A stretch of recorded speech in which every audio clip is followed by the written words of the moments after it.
नमस्कार साथियों, daily India current affairs के सेशन में आपका स्वागत है। आज का सेशन रहेगा साथियों 29 मई 2024 इंडिया करंट अफेयर्स का। इस सेशन के अंदर जितने ही महत्वपूर्ण प्रश्न बनेंगे वो मैं आपके साथ शेयर करूंगा। साथ ही उन प्रश्नों से जुड़े हुए जो महत्वपूर्ण तथ्य आपसे पूछे जा सकते हैं उस पर भी जानकारी साझा करूंगा। और आपकी सुविधा के लिए साथियों इन्फ्यूजन नोट्स के टेलीग्राम चैनल पर डेली है जो आपको पीडीएफ प्रोवाइड करवाई जा रही है। मेरा प्रयास है साथियों की 15 मिनट की है क्लास और इससे बाहर साथियों आपका इंडिया करंट अफेयर्स का क्वेश्चन जाएगा नहीं। यह प्रयास आपको पसंद आ रहा है तो इस सेशन को लाइक व शेयर जरूर कीजिएगा। कम समय में क्वालिटी कंटेंट के लिए जुड़े रहिएगा। तो शुरुआत करेंगे साथियों सेशन की।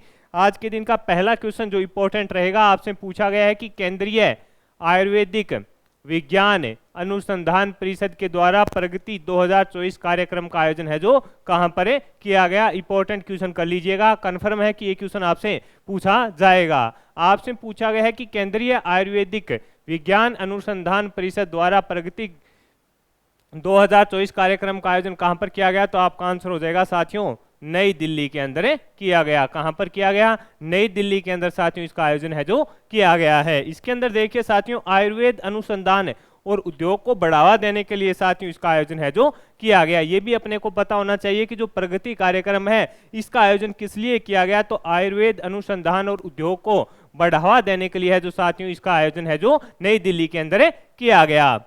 CCRAS की एक सहयोगात्मक पहल और केंद्रीय आयुर्वेदिक विज्ञान अनुसंधान परिषद ने साथियों 28 मई 2024 को नई दिल्ली स्थित इंडिया हैबिटेट सेंटर में आयुर्विज्ञान और प्रौद्योगिकी नवाचार में औषध अनुसंधान प्रगति 2024 कार्यक्रम की है जो मेजबानी है जो की है। प्रमुख उद्देश्य क्या रहेगा साथियों?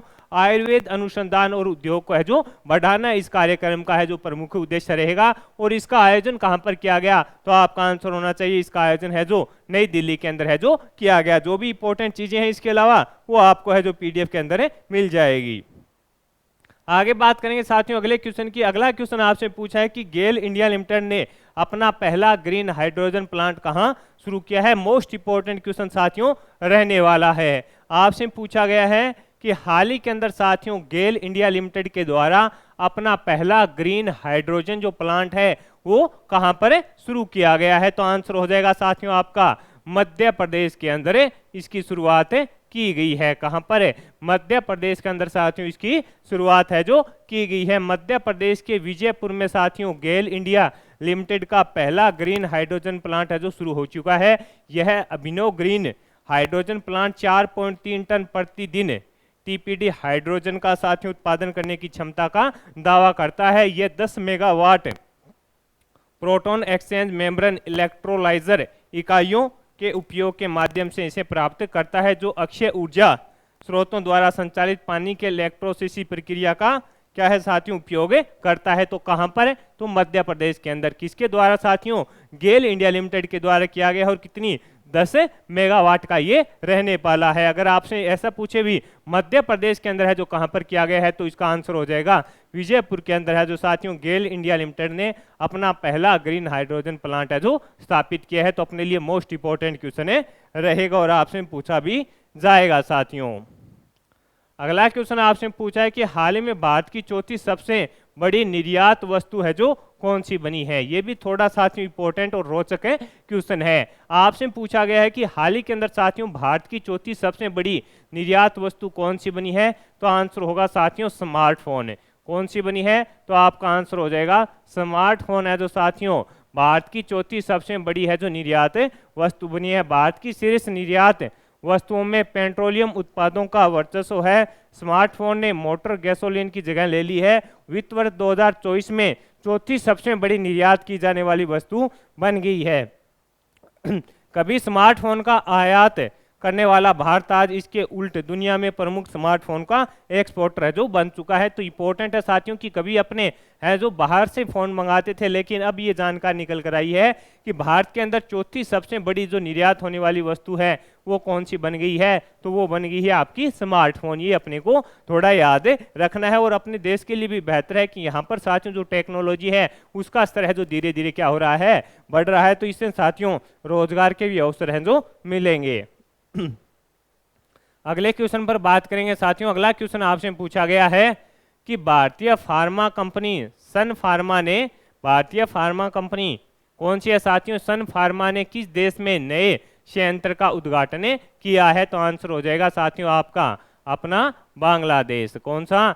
बांग्लादेश के अंदर साथियों जो सन फार्मा कंपनी है उसके द्वारा साथियों नए संयंत्र का उद्घाटन किया गया है। बांग्लादेश के प्रधानमंत्री सलमान एफ रहमान के निजी उद्योग और निवेश सलाहकार और साथियों जो बांग्लादेश में अपने भारतीय उच्चायुक्त हैं कौन है?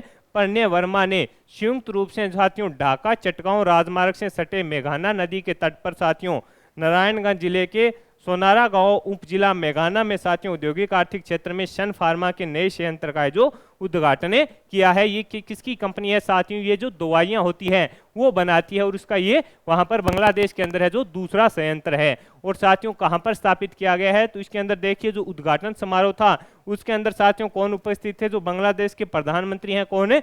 सलमान एफ रहमान के साथियों जो निजी उद्योग और निवेश सलाहकार है। और बांग्लादेश में जो साथियों अपने भारतीय उच्चायुक्त हैं प्रणय वर्मा वो संयुक्त रूप से हैं जो साथियों वहां पर उपस्थित थे। और साथियों सन फार्मा के द्वारा है जो बांग्लादेश के अंदर है जो एक नया संयंत्र है जो स्थापित किया गया है। ये चीजें अपने लिए इंपॉर्टेंट रहने वाली है। आगे बात करेंगे साथियों अगले क्वेश्चन पर। अगला क्वेश्चन आपसे पूछा है कि गूगल ने किस कंपनी में है जो $350 मिलियन का निवेश किया है? ये क्वेश्चन साथियों इंपॉर्टेंट रहेगा।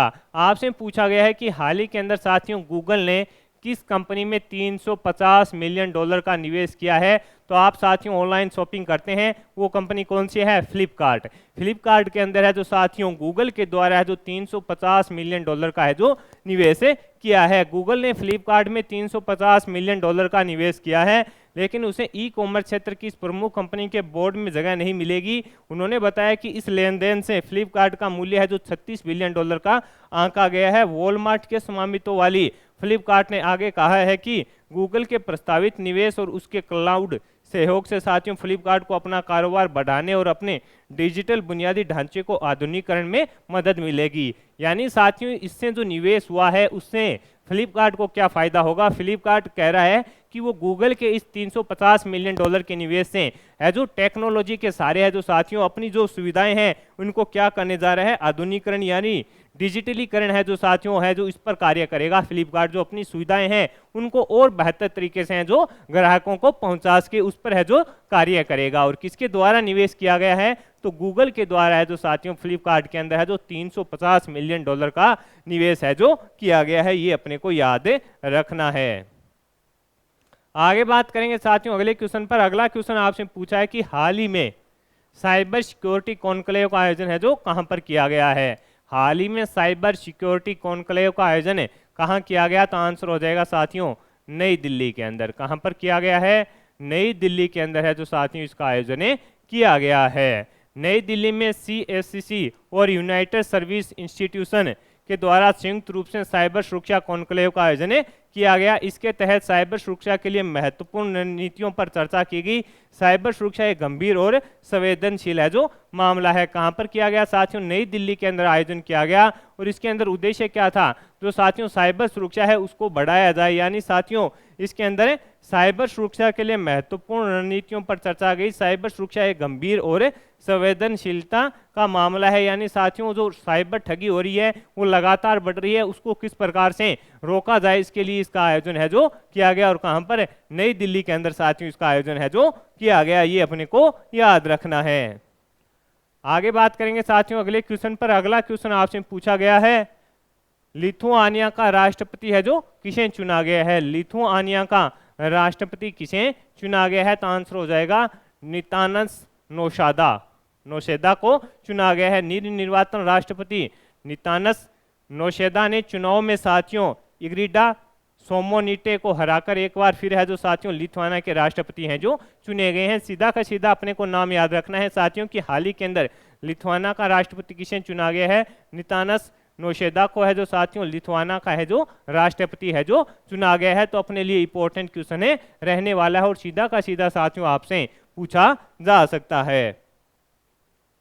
आगे बात करेंगे अगले क्वेश्चन पर। अगला क्वेश्चन आपसे पूछा गया है कि तमिलनाडु की आइडल विंग CID ने किस देश से डांसिंग कृष्ण की मूर्ति को वापस लाने की घोषणा है जो की है? ये इंपॉर्टेंट रहेगा अपने लिए। आपसे पूछा गया है साथियों कि तमिलनाडु की आइडल विंग CID ने किस देश से डांसिंग कृष्ण की मूर्ति को वापस लाने की घोषणा की है?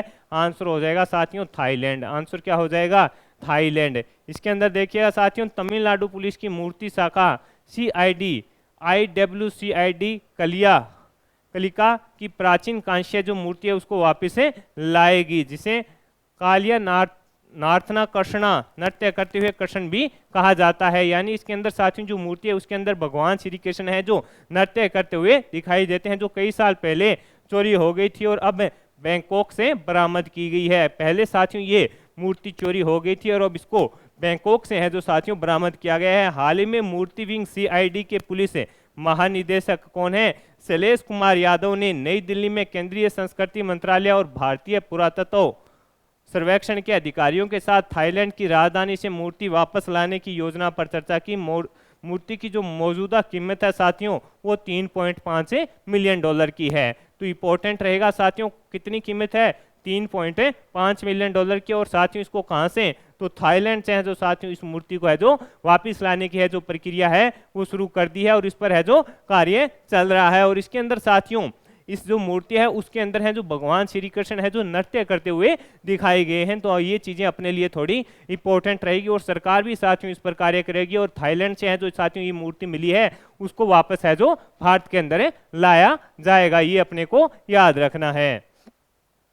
आगे बात करेंगे साथियों अगले क्वेश्चन पर। अगला क्वेश्चन आपसे पूछा है कि हाल ही में राष्ट्रमंडल सचिवालय ने भारत की किस पहल को स्मार्ट सरकार की सर्वोत्तम कार्य प्रणाली के रूप में मान्यता दी है? तो CP ग्राम्स को है जो साथियों इसके अंदर है जो राष्ट्रमंडल सचिवालय ने भारत की कौन सी पहल को स्मार्ट सरकार की सर्वोत्तम कार्य प्रणाली के रूप में मान्यता दी है? CP ग्राम्स को है जो साथियों इसके अंदर मान्यता दी गई है। यानी जो इसके अंदर साथियों जो आमजन है उनके जो कार्य हैं उनको इसके अंदर है जो समाधान किया जाता है। तो अपने को ये चीजें याद रखनी है। अगला क्वेश्चन आपसे पूछा गया है कि WHO ने वॉक द टॉक योग स्तर का आयोजन है जो हाल ही के अंदर कहां पर किया है? आपसे पूछा गया है कि WHO ने वॉक द टॉक योग स्तर का आयोजन कहां पर किया है? तो जिनेवा के अंदर। कहां पर किया गया है साथियों? जिनेवा के अंदर है जो WHO के द्वारा साथियों कौन सा वॉक द टॉक योग स्तर का आयोजन किया गया है। WHO ने जिनेवा स्थित प्लेस नेस में वॉक द टॉक योग स्तर कार्यक्रम का आयोजन किया। केंद्रीय स्वास्थ्य सचिव अप्रू चंद्रा, WHO के महानिदेशक टेड्रोस एडनोम ग्रेवेस और भारतीय प्रतिनिधिमंडल के अन्य वरिष्ठ अधिकारी इस कार्यक्रम में है जो शामिल हुए। तो अपने को सीधा का सीधा याद रखना है कि हाल ही के अंदर साथियों WHO ने वॉक द टॉक योग स्तर है जो कहां पर किया है? तो आपका आंसर हो जाएगा साथियों जिनेवा के अंदर है जो इसका आयोजन किया गया है, ये अपने को याद रखना है। अगला क्वेश्चन आपसे पूछा है कि किस देश में भूस्खलन से साथियों 670 से अधिक लोग हैं जो मारे गए हैं? तो साथियों पापुआ न्यू गिनी।